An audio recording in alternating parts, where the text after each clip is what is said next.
Page number 101. I used to watch villagers from my room going up the hill and suddenly vanishing after a while. One day I decided to check it out myself. I found nobody except a few mountaineers. I asked if I could join them. To my pleasant surprise, they answered in the affirmative and motivated me to take to climbing. तो उन्होंने कहा कि जब भी मैं Kasturba hostel से अपने room से अरावली हिल्स की तरफ देखती थी तो मैं देखती थी कि कुछ लोग विलेजर्स कि वहाँ हिल की तरफ जा रहे हैं और सडनली वो क्या है वहाँ से गायब हो जाते थे। और एक दिन मैंने डिसाइड किया कि मैं भी ये जो हिल्स हैं अरावली हिल्स इसको चेक करूँगी। और उन्होंने कहा कि मुझे बहुत सरप्राइज़ हुआ कि वहाँ पे कुछ माउंटेनियर्स थे जो उसको क्लाइंब कर रहे थे। और मैंने जब उनसे कहा कि मैं भी आपके साथ जा सकती हूँ तो उन्होंने मुझे बहुत फॉर्मेटिव मतलब पॉजिटिव वे से कहा कि हाँ यू कैन जॉइन अस, और मुझे मोटिवेट किया कि मैं क्लाइंबिंग में पार्टिसिपेट करूँ। Then there was no looking back for this determined young girl. She saved money and enrolled in a course at Uttarakashi Nehru Institute of Mountaineering. My college semester in Jaipur was to end in April, but it ended on the 19th of the May.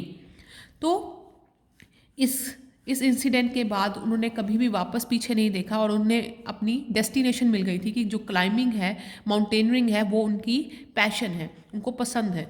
और उन्होंने पैसे save किए और अपने आप को Uttarkashi Nehru institute of mountaineering में admission enrol कर दिया। और उनका कॉलेज सेमेस्टर जो जयपुर में था वो अप्रैल में ख़त्म होने वाला था, मगर समहाउ वो मई तक एक्सटेंड हो गया। And I was suppose to be in Uttarkashi on 21st। तो 19th को उनके पेपर एग्ज़ाम ख़त्म हुए और 21st को उनको अपने न्यू कॉलेज में पहुंचना था। So I did not go back home, instead I headed straight for the training. I had to write a letter of apology to my father without whose permission I had got myself enrolled at Uttarkashi. तो उन्होंने कहा कि मेरे पास घर जाने के लिए बिल्कुल टाइम नहीं रहा और मैंने अपने फादर से स्ट्रेट अपनी ट्रेनिंग के बारे में कुछ नहीं कहा था और मुझे इसलिए उनको लेटर लिखनी पड़ी अपॉलजी की, सॉरी की, कि मैंने उनकी परमिशन के बिना ही अपने आप को उत्तरकाशी के माउंटेनियरिंग कॉलेज में इनरोल करा लिया, एडमिशन करवा ली है। Therefore after Santosh went on an expedition every year. Her climbing skills matured rapidly. Also, she developed a remarkable resistance to cold and the altitude.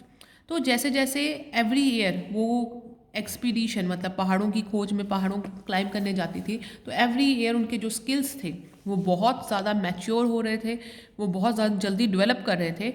और उनकी बॉडी ने भी काफ़ी अच्छा रिस्पॉन्स देना शुरू कर दिया जब कोल्ड और हाई ऑल्टीट्यूड जहाँ पे ऑक्सीजन की कमी होती है वहाँ पे भी उनकी बॉडी काफ़ी देर तक स्टेन रहती थी। Equipped with the iron will, physical endurance and an amazing mental toughness, she proved her self repeatedly. तो जो उनकी फिजिकल स्ट्रेंथ थी, जो उनकी विल पावर थी, वो आयरन की तरह होनी चाहिए, लोहे की तरह मजबूत होनी चाहिए। उनकी फिजिकल एंडोरेंस, जो उनकी फिजिकल स्ट्रक्चर था वो भी बहुत टफ था। प्लस उनकी जो मेंटल, जो दिमागी चीज़ थी कि मैं हर कंडीशन में सरवाइव कर सकूंगी, क्योंकि माउंटेनियरिंग करना कोई इजी बात नहीं है। आपने हिल्स को क्लाइंब करना है और आपका जो दिमाग है वो आपके कंट्रोल में होना चाहिए ताकि आप कोई गलत डिसीजन ना लो। तो उन्होंने अपने आप को बार बार रिपीटली प्रूव किया था कि she was very tough. The complication of her hard work and sincerity came in 1992, just 4 years after she had shyly asked the Aravali mountaineers if she could join them.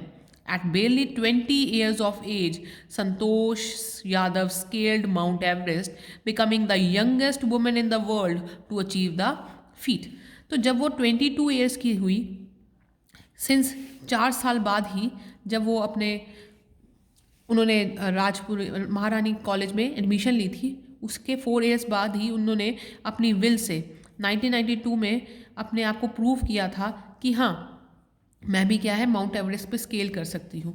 तो at the age of 20 years, only 20 साल की थी जब संतोष यादव उन्होंने mount Everest पे scale किया और youngest women है वो पूरे वर्ल्ड में जिन्होंने ये अचीव किया है। If her climbing skills, physical fitness, and mental strength impressed her seniors, her concern for others and desire to work together with them found her a special place in the heart of fellow climbers. तो ऐसा नहीं है कि वो अकेले जाती थी, उनकी टीम थी और उनकी क्लाइंबिंग स्किल्स को देखकर, उनकी फिजिकल फिटनेस को देखकर, मेंटल स्ट्रेंथ को देखकर उनके टीम्स के जो सीनियर्स हैं या कंसर्न टीम मेंबर्स हैं वो भी बहुत इम्प्रेस थे और इसलिए सबके साथ मिलकर काम करना उनको पसंद था। इसलिए जो उनके फेलो मैन्स थे वो भी उनके दिल में अपने लिए स्पेशल जगह रखते थे।